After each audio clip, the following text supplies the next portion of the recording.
कम lower है ना, mat की हाइट तो कुछ नहीं होती है, आपके सो वहाँ पे थे, कह रहे हैं कि जरा नीचे होकर बात करिए। बताइए मैट से कितनी दूरी होती है आदमी? क्या दिक्कत होगी इसमें? नीचे होके भी आप हो गया ठीक है, चलिए आप ये बात मान ली। वो खड़े थे, वो कहे कि नहीं होगा, हम लोग वापस चले गए कि भाई इनका कहना है कि वकील साहब लोग गलत बात करते हैं, वापस चले गए। के साथ लोग आए। बात हो गया। अरे आप सुनिए तो पहले बात। एक कंप्लेंट। अरे मैडम आप आए थे ना, अभी गालियाँ देके गए थे, तुम्हारी गर्मी में शांत कर दूंगा, यही थे ना?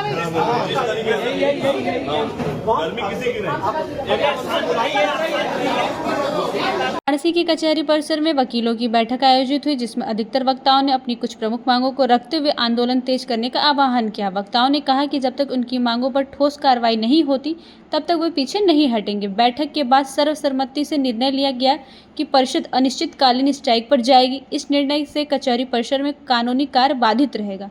वकीलों ने चेतावनी दी कि यदि प्रशासन ने समय रहते उनकी समस्याओं का समाधान नहीं किया तो आंदोलन और उग्र होगा। नमस्कार, आप देख रहे हैं वी एक्सपर्ट न्यूज़। मैं नेहा द्विवेदी वाराणसी से। इस वक्त हम मौजूद हैं वाराणसी के कचहरी परिसर में। आपको बता दें कि इस समय पुलिस और वकीलों के बीच काफ़ी घमासान मचा हुआ है। जैसा कि पिछले दिनों आप लोगों ने काफ़ी न्यूज़ देखी होगी, पुलिस और वकीलों के बीच काफ़ी तनाव है। इसी जानकारी के लिए हम यहाँ पे बार काउंसिल के उपाध्यक्ष दीपक कान्हा जी से मिलने आए हैं।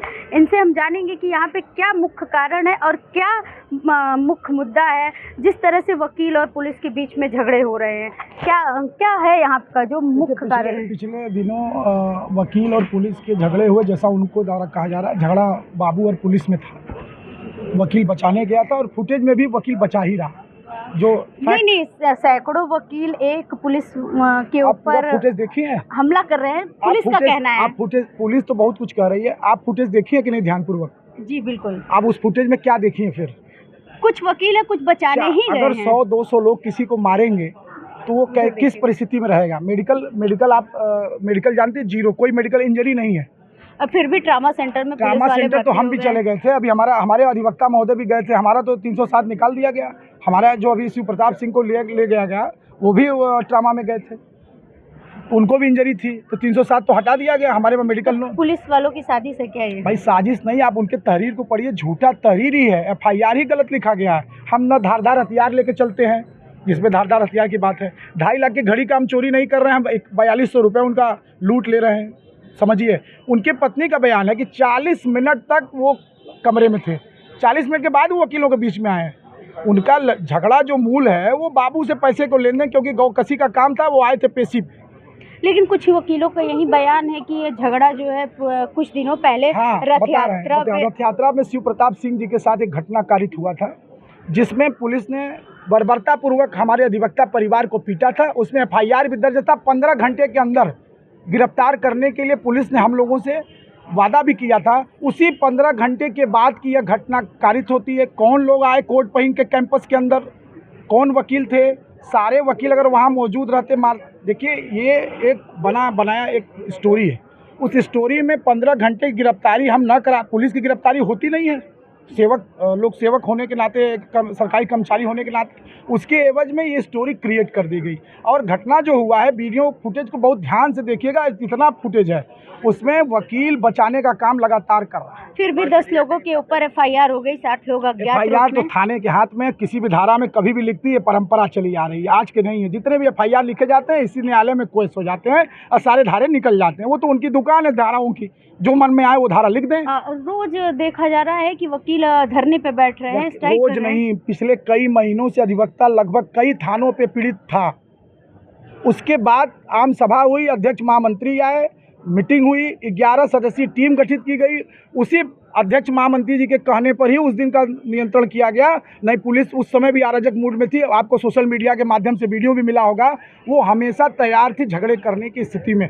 वकील ही ऐसा सामाजिक व्यक्ति होने के नाते, जो बार बार अराजक शब्द प्रयोग किया जा रहा है वकील के लिए, सामाजिक नहीं होता तो आज वहाँ भगदड़ की स्थिति होती। अध्यक्ष महामंत्री को गुड फेथ में पुलिस लेकर के बोलती है कि अभी हम लोग बात करेंगे, रात में बात करेंगे, तब तक FIR दर्ज हो जाता। अब हमको गुड फेथ में लिए, हमने अनाउंस किया, वॉइस रिकॉर्डिंग है हमारे अध्यक्ष महामंत्री का। उन्होंने कहा कि सारे अधिवक्ता बंधु कैंपस खाली कर दें, पुलिस हमारी मदद करने में और उन्हें चिन्हित करने में हम लोग के साथ रहेगी। तब तो हम लोग खाली किए, हम लोग जाते क्यों कैंपस छोड़ के? आज भी वारदात हुआ। ADCP जिस तरह से हमला बोल रही हैं कि क्या कर लोगे तुम, क्या कर लोगे तुम। आज ये भाई, सिर्फ अगर नेक्स्ट डे, घटना के नेक्स्ट डे, एक वकील साहब हैं धीरेन्द्र श्रीवास्तव जी, एक अपने क्लाइंट जो 22 साल की लड़की है, विशेष परिस्थिति में ही कमिश्नर के गई क्योंकि उसको मुकदमा लिखवाना आवश्यक था। अगर आपको तहरीर नहीं लेना था तो आप बता देते, बदतमीजी करेंगे। हमारे साथ आपके साथ घटना हो गई तो क्या अब हम कमिश्नर की एप्लीकेशन देना बंद कर दें? बात धरने की कर रहे हैं। धरना तो आपने कमिश्नर कंपाउंड में अपने एम्प्लॉय के पत्नी को बैठा करके धरने का आयोजन आप क्या, वो धरना स्थल है कमिश्नर का कंपाउंड, धरना स्थल है वो, धरना देने की जगह है तो हम लोग भी धरना वही दें। तो तमाम ऐसी बातें हैं पुलिसिया बर्बर कुल मिला के ये साजिश के तहत वकीलों के खिलाफ साजिश की क्योंकि जा रही है। वकील ही एक ऐसा चीज है जो पुलिस से लड़ सकता है, ये स्पष्ट है। पूरे भारत के अंदर, उत्तर प्रदेश के अंदर ये पता है कि वकील ही पुलिस से लड़ सकता है, उसी रंजिश की वजह से, क्योंकि इनके व्यापारिक गतियों में वकील हस्तक्षेप करता है, इनके पैसे के लेन देन करने में अधिवक्ता ही हस्तक्षेप करता है, इसलिए इनको समस्या हमसे है। केवल हमको विरोध दर्ज कराने के लिए, विरोधी बनाने के लिए इस तरह का षड्यंत्र रचा है। तहरीर को ही ध्यान से पढ़ लीजिए, फुटेज को ध्यान से देख लीजिए, सारा चीज़ स्पष्ट हो जाएगा। हमारे भाई का जो फुटेज है आज तक नहीं मिला। रथ यात्रा चौराहे पे कैमरा नहीं है क्या? हमारे भाई के साथ जो बर्बरता पुलिस ने किया उसका फुटेज कहाँ है? उस फुटेज की कोई चर्चा नहीं है। इस फुटेज की ज़्यादा चर्चा हो रही है क्योंकि पुलिस को चोट लगी है, अधिवक्ता को चोट लगे, एक आम जनता को चोट लगे तो वो चोट नहीं होती है। हम हेलमेट लगाए हैं, पत्नी के साथ बैठे हैं, हम आपसे बदतमीजी कर रहे हैं और हमको इस तरह मारा गया कि मेरे आंख में 6 टाके लग गए। जो देश की रक्षा करने वाले, समाज की रक्षा करने वाले ही ऐसा करेंगे तो आगे समाज कैसा होगा? पूरे, मैं आपको फिर से बता दूं कि अराजकता शब्द जो मेरे अधिवक्ता परिवार को दिया जा रहा, हम अराजक नहीं हैं। अभी आप सोशल साइट्स देखिए, तमाम अंड बंड बोले जा रहे हैं कि तुम लोग 1 हफ्ते हड़ताल पर रहोगे तो भूखमरी पे आ जाओगे। ये क्या है? अगर आप वाकई सामाजिक हम हैं, अपने शब्दों पे नियंत्रण रखे हुए हैं, अपना विरोध शांतिपूर्वक दर्ज, हमारे पास हड़ताल के सिवा कुछ भी नहीं, तो हम हड़ताल पे हैं। और हड़ताल शांतिपूर्ण नहीं होती तो हम आपकी तरफ तो गाली नहीं दे पाएंगे। आप कैंपस में सुरक्षा करने आए हो, उस दिन घटना कारित हुआ तो वकील हमारे महामंत्री अध्यक्ष कहने पे शांति व्यवस्था बनाए, कैंपस खाली की, इसका प्रमाण LIU रिपोर्ट में आप निकाल लीजिएगा, ये हकीकत है। तो पुलिस को गाली देने की आवश्यकता क्या पड़ गई कि वो अपने मुंह से कह रहा है कि शेर बन रहे हो, बाहर निकलो तो बताते हैं। इस तरह आप सुरक्षा करने आए थे ना उस समय तो विषम परिस्थिति थी, उस समय ऐसे शब्दों का संबोधन पुलिस कर रही है, ये जान रही है कि मैं कहाँ खड़ा हूँ। आप सोचिए कि कितना अराजकता का माहौल है। क्या संदेश देना चाहेंगे और आगे क्या कार्रवाई हो सकती है? देखिए, हम लोग कोई कार्रवाई नहीं चाहते हैं, हम लोग अनिश्चितकालीन हड़ताल पे हैं। जो हमारे मांग है उसकी 11 सदस्यीय टीम बनाई गई है और उस मांग को अगर ये पूरा करेंगे तब तो हम अपने धरने से वापस आएंगे, अन्यथा अनिश्चितकालीन पूरे प्रदेश व्यापी आंदोलन होने जा रहा है। आइए कुछ और लोगों से बात करते हैं। इनको पैसा कमाने में बहुत व्यवधान पैदा होता है। 2019 बैच के इंस्पेक्टर हैं, वो अपनी घड़ी में, अपनी कलाई में जो है घड़ी, 2.5 लाख की घड़ी पहने हुए हैं। वो उसमें FIR के वर्जन में लिखाते हैं कि मेरा 4200 रुपया चोरी हो गया। ये एक पूरे, मतलब एकदम पूरा भ्रष्टाचार पे एकदम पैर रख के ये लोग आगे बढ़ रहे हैं और अपनी चीज़ों को, अपने सारे रास्ते को ये साफ करना चाहते हैं पूरी तरीके से। जिस तरह से देखा जाए तो रक्षा की भक्षक के रूप में नजर आ रहे हैं, तो ऐसे में वकील अधिवक्ता अब क्या करेंगे? अब हम जो है आंदोलन पे हैं, हम स्ट्राइक पे हैं, प्रदेश व्यापी अनिश्चितकालीन एकदम हड़ताल चल रहा है। जब तक कि FIR स्पंज न हो जाए हम एकदम अनिश्चितकालीन हड़ताल पे। हमारी मांगे हैं, हमारा जो बार है, हमारी मांगे ये हैं कि ये जो मैडम है नीतू कात्यायन, इनका जो है हस्तांतरण हो जाए और जो CP साहब हैं उनका हस्तांतरण हो और ये जो FIR लिखी गई है ये स्पंज हो और पुलिस जो है रक्षक बने, न कि भक्षक बने। इस तरीके का व्यवहार अनुचित है। आप लोग के हड़ताल से आम पब्लिक, आम जनता का कितना नुकसान होने वाला है? आम जनता का तो नुकसान है ही, आम जनता का नुकसान है। इसमें जो है जितने भी चीज़ें, ये पुलिस वाले जो गाड़ियां सीज कर रहे हैं, ये वकीलों को चिन्हित करके उनकी गाड़ियां सीज कर रहे हैं और कोर्ट मुहर्रिल और पैरोकार सारे गायब हैं। पहले तो उन्होंने ही अपनी चीज़ों को, फिर हम स्ट्राइक पे आए हैं। सर क्या लगता है इसमें सरकार पुलिस को ज़्यादा महत्वता दे रही है? जी बिल्कुल, सरकार जो है पुलिस के ऊपर पूरा अपना अपर हैंड बनाए हुए है और इसमें जो है पुलिस को पूरा एडवांटेज। पुलिस का जो रवैया है वकीलों के लिए, उस पे आप क्या कहेंगे? और आगे आप लोग का जो अनिश्चितकालीन जो धरने पे बैठे हैं आप लोग, ये कब टूटेगा और क्या मांगे हैं? देखिए, माहौल शांत हो रहा था पर यहाँ पे एक महिला IPS अधिकारी नीतू कात्यायन जी हैं, वो अधिवक्ताओं को उकसाने का कार्य कर रही हैं। अब CP महोदय महिला पुलिस अधिकारी को आगे ला रहे हैं अधिवक्ताओं को उकसाने के लिए। और ये जो महिलाओं का प्रयोग किया जा रहा है क्या? जी आपका आरोप है कि महिला जी, आगे जी, कर जी। दिए करने के लिए ताकि अधिवक्ता शांत हो जाए। अब वो कमिश्नरेट में अधिवक्ता महोदय अपने क्लाइंट को ले गए थे सीपी महोदय के यहाँ, तो वहाँ पे अधिवक्ताओं को भगाया जा रहा था, उनके साथ गाली गलौज किया था।